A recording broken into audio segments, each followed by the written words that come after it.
Hey guys, it's Sarah from Altcoin Boss Ladies, and wow. Well, yesterday I made a video, and I was actually surprised when the market dropped from 130 to 122, which was the last time I've actually made a video. And right now I am looking onto the coin market cap, and it's actually less. So obviously the market's being dipping for some reason. I actually haven't had time to figure out why. But there's always some different reasons. For example, unfortunately, Ripple is number 2 again. Week in general, if I was to say, it was quite a positive start to the week when it comes to prices. The market pulled the classic a pull down, basically leaving us down overall. And on Sunday, the market jumped almost 5% in 2 hours to reach a weekly high of over 138 billion. And unfortunately, this rally was short-lived, which was the last time I checked the coin market cap. I had some situation with my dog. If you guys follow me on Twitter, sorry, you'll know exactly what's going on.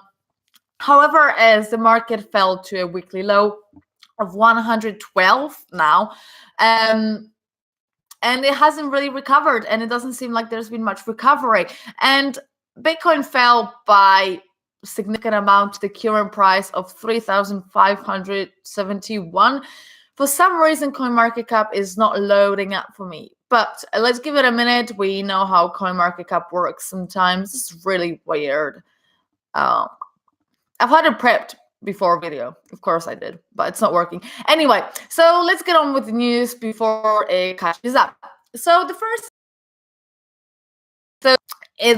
it houses Sin City as well, the little city in the world, and now several areas in the state deserve a blockchain city nickname as well.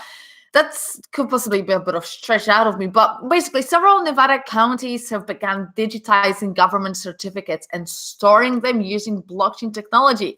And for instance, Washoe County debuted a program in April 2018 that stores marriage certificates on the Ethereum network, obviously. And as of December, they've processed actually 950 digital nuptials. Another county, Elko, is testing the technology, but this time with the birth certificates.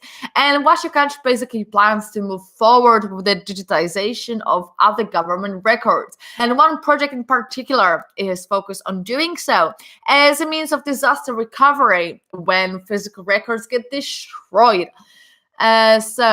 CoinMarketCap is back up, guys. It's all good. We're happy bunnies. So I can say now, Bitcoin is currently down $3 from when I actually made the thumbnail for this video.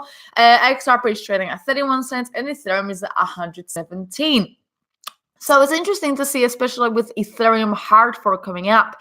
It's very important to get your tokens moved over for the right time so you don't actually miss out. I think there's a time to make a video about it, actually. But basically on the weekly lows, 10, 12, and 25% of the top 3 is not exactly ideal. So one of the biggest news, personally, I think, was Ethereum.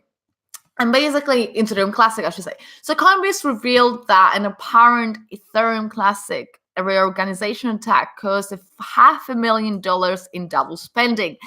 Obviously, the price immediately fell down after the news came down. And bad news for Ethereum Classic is the thing that Coinbase, it's one of the leading cryptocurrency exchanges, announced that 88,000 of Ethereum Classic tokens were actually double spent, and they announced it through the classic way of being on Twitter. And in the blog, they also said basically the way they've noticed is that they observe a repeated dip reorganizations of the Ethereum Classic blockchain, most of which contain double spend. So the value of the double spend that have been observed is 88,000 Ethereum Classic, which is around $500,000.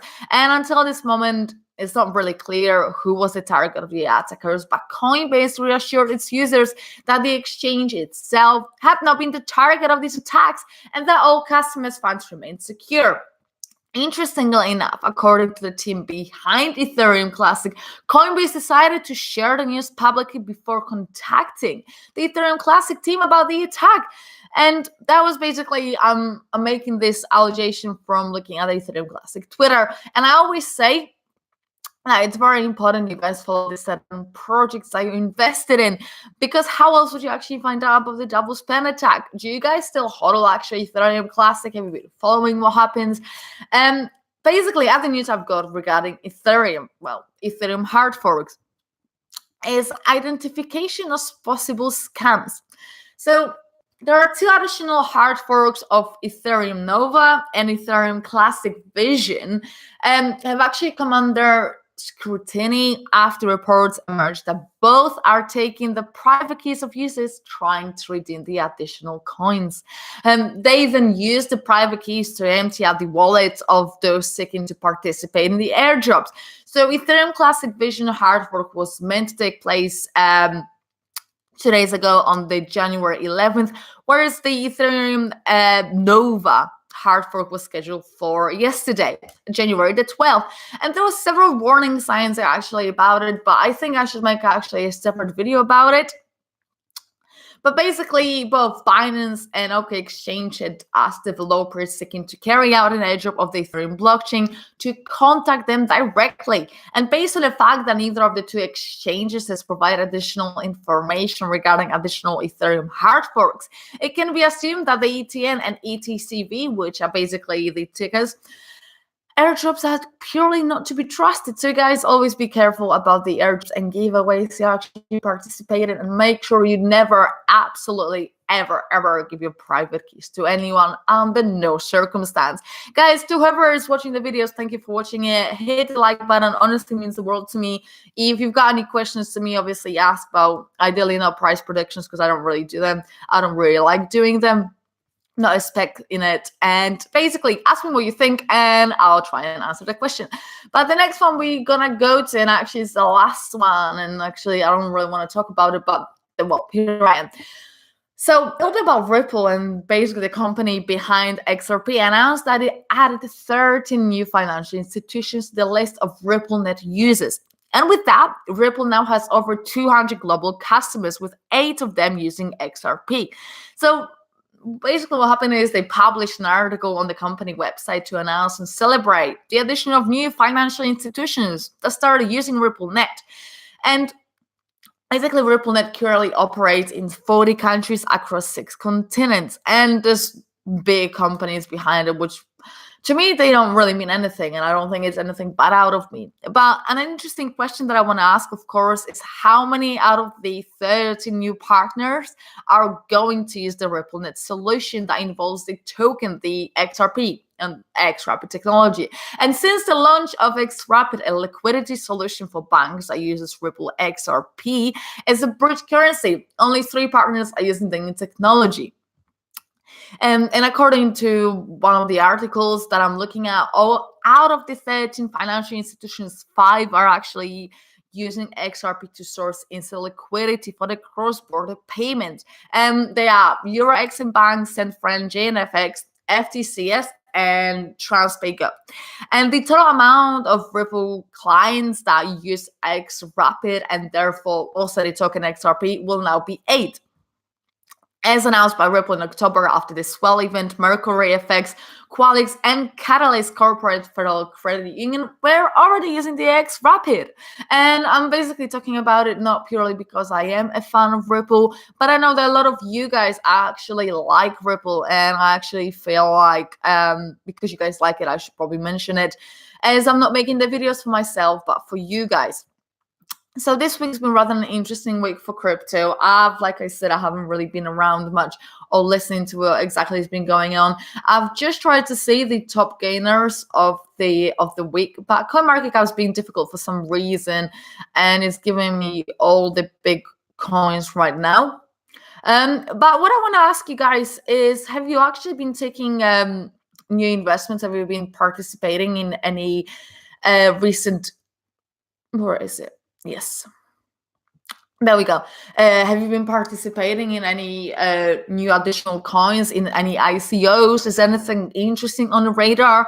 I'm personally not investing below top 50, I would even say currently, because of the market instability. And I've just been, hard like everyone over the recent dip. Well, yearly bear market of 2018. But the top gainers over the last 24 hours are Populous, Aurora, That's an Aurora and Inside Chain and True USD for some reason, but it doesn't really count. And actually, Gemini Dollar is up and running and is 48. It's actually interesting to see how many stable coins are actually in operation right now.